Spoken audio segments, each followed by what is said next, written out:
Hello दोस्तों, नमस्कार। आप सभी के channel get pro yourself पर एक बार फिर से स्वागत है। दोस्तों, आज हम फिर से एक नई कहानी लेकर प्रस्तुत हैं। दोस्तों, चलिए कहानी शुरू करते हैं। लेकिन दोस्तों, उससे पहले आपको बता देना चाहते हैं कि वीडियो अच्छी लगने लगे तो उसको लाइक कर देना और चैनल को सब्सक्राइब कर लेना, जिससे कि आने वाले हर वीडियो का नोटिफिकेशन आपको मिलता रहे। चलिए दोस्तों, शुरू करते हैं। विष्णु भगवान की 3 पत्नियाँ थीं, लक्ष्मी, सरस्वती और गंगा। तीनों बड़ी गुणवती और सौम्य हृदयता की थी, पर तीनों की अलग अलग प्रकृति थी। तीनों भगवान विष्णु के प्रति मन में अनन्य प्रेम रखती थी। स्वयं विष्णु भगवान भी तीनों को अनन्य प्रेम करते थे। भगवान विष्णु ने अपनी तीनों पत्नियों को समान अधिकार प्रदान कर रखा था। तीनों बड़ी स्वतंत्रता के साथ अपने अपने अधिकारों का उपभोग कर रही थी, पर प्रकृति की भिन्नता के कारण सरस्वती के मन में संदेह पैदा हो उठा कि विष्णु मेरी अपेक्षा गंगा को अधिक प्रेम करते हैं। जब संदेह उत्पन्न हो गया तो ईर्ष्या भी पैदा हो उठी। सरस्वती गंगा को से जलने लगी। बात बात में उन्हें खरी खोटी सुनाने लगी। गंगा कुछ बोलती नहीं थी, वे चुपचाप सुन लिया करती थीं। लक्ष्मी को सरस्वती का व्यवहार अच्छा नहीं लगा। उन्होंने अवसर पाकर सरस्वती से कहा, बहन सरस्वती, तुम जब देखो गंगा को खरी खोटी सुनाती रहती हो। तुम यह अच्छा नहीं कर रही। मेरी बात मानो, गंगा को जली कटी सुनानी बंद कर दो। पर लक्ष्मी की नेक सलाह सरस्वती को अच्छी नहीं लगी। उनके हृदय में तो ईर्ष्या की आग जल रही थी। उन्होंने सोचा कि लक्ष्मी गंगा का पक्ष ले रही हैं, अतः उनके हृदय की आग और भी अधिक भड़क उठी। वे क्रोध भरे स्वरों में बोली, लक्ष्मी, तुम गंगा का पक्ष लेकर मेरा अपमान कर रही हो। मैं इसे सहन नहीं कर सकती। मैं तुम्हें शाप देती हूँ।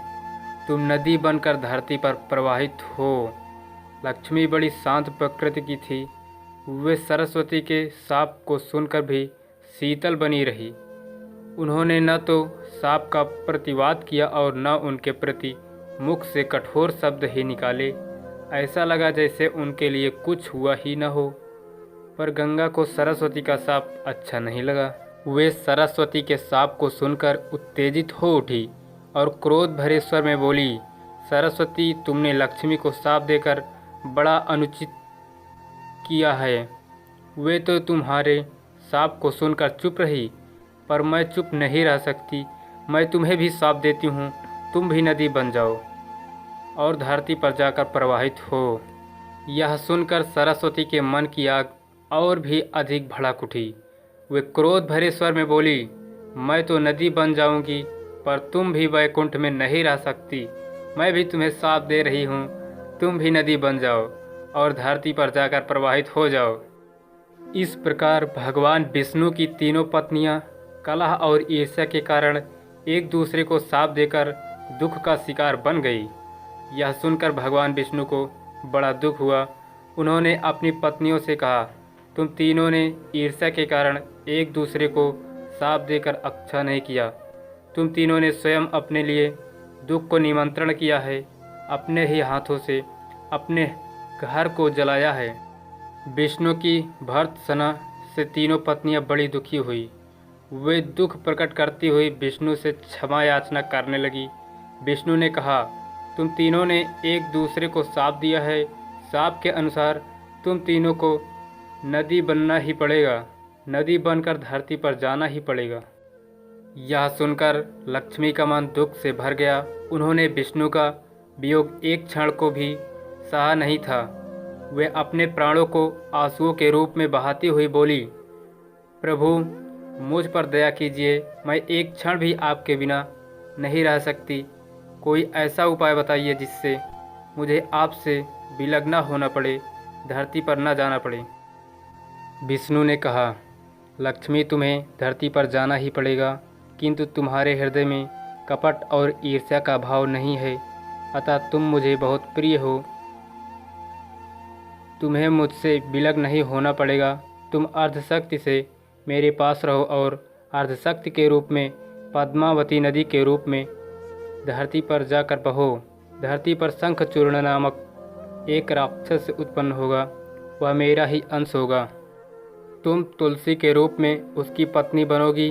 तुम तुलसी के रूप में सदा विष्णु प्रिय बनी रहोगी और जन जन से आदर पाओगी।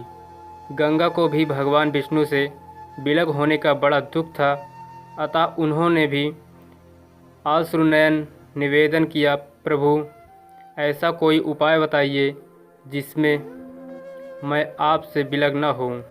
भगवान विष्णु ने कहा, गंगे शापवश तुम्हें भी धरती पर जाना ही पड़ेगा।